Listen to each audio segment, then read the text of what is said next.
Hi, I'm Steve Foster, and we're here at the Monterey Historics, and I will be interviewing Connie Summers about her awesome 906 that was used in the movie Ford v Ferrari. As some of you may know, Connie is my sister, and she's a longtime Porsche enthusiast, and she had this opportunity to pick up this really cool 906. So Connie, how long have you had this car? I've owned it about 2 years now. And what drew you to purchasing this car? Well, obviously it's got a nice heritage. It was over at the Porsche Experience Center in Atlanta on display with all the movie cars there. It's been in a lot of local shows in Southern California, including the Steve McQueen one. It's been on the Long Beach Grand Prix track. So it's been a fun car to own. And Connie fits in it. I tried to squeeze into one of these and I just have no luck. My legs are too long, but she's a perfect fit in this car. So did you want to point out some of the details that make this car unique?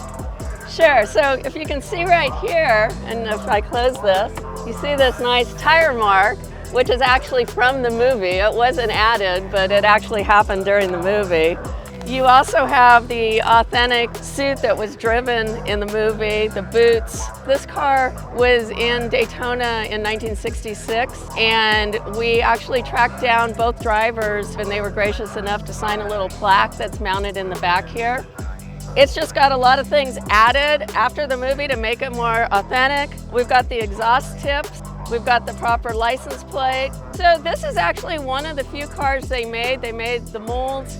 This one's actually painted, but they had to use this car. I guess it was a trooper. All the people that were in part of the show said this one was one of the cars driven the most and the hardest, and it was without fail.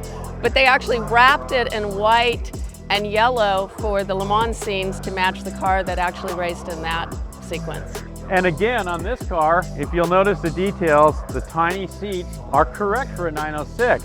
They did in fact race with these identical seats, and the red color is also accurate. The Porsche 906s in 1966 did run with this red color on these little half-shell seats.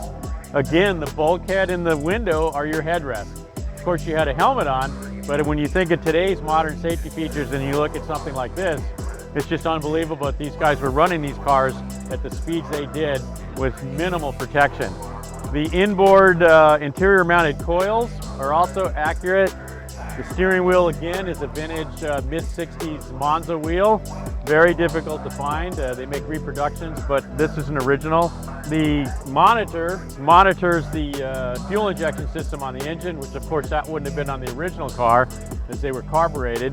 But this monitors oil pressure, oil temp, speed, RPM, and so forth, and it plugs into the harness on the ECU on the modern power plant. They did a reproduction Daytona tech sticker for this car. Again, the oil cap, fill cap, original Porsche parts.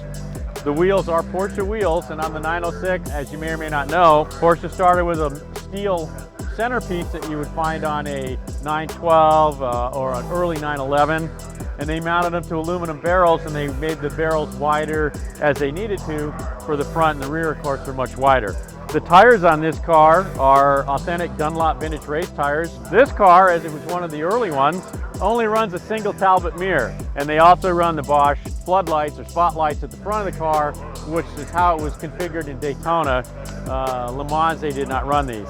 On the original period car, these are inset into the body, but I don't think they wanted to go to that trouble and cut those and recess those. If you come over here, you'll notice the buckles. Now these buckles were actually used by Porsche. They were sourced from, I think it was ski bindings, weren't they, Connie? I believe so. So ski bindings from the 60s, the factory took these off a set of skis and used these to retain the rear clamshell. Again, we have the BMW license plate lights repurposed to illuminate the roundels, which were a LeMans requirement, so that you could see the numbers during the night racing. The plexi cover, of course, protects the Weber stacks where the carburetors would be.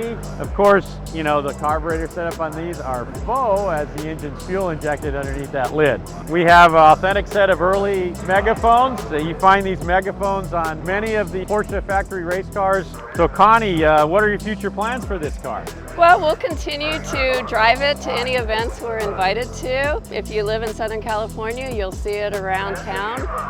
Gets a lot of looks when you're driving down the street. Try to keep away as the exhaust is a little bit loud.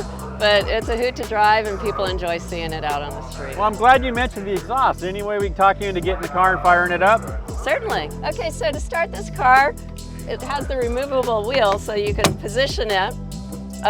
Then you can obviously stick it in neutral. We've got this little switch here. You want to turn it on and make sure all the computer and everything has gone on before you actually start it. So we'll go ahead and turn the switch. You can hear the noise as it's starting up and getting warmed up. Now it's silent, so you can just push this button. And then there you go.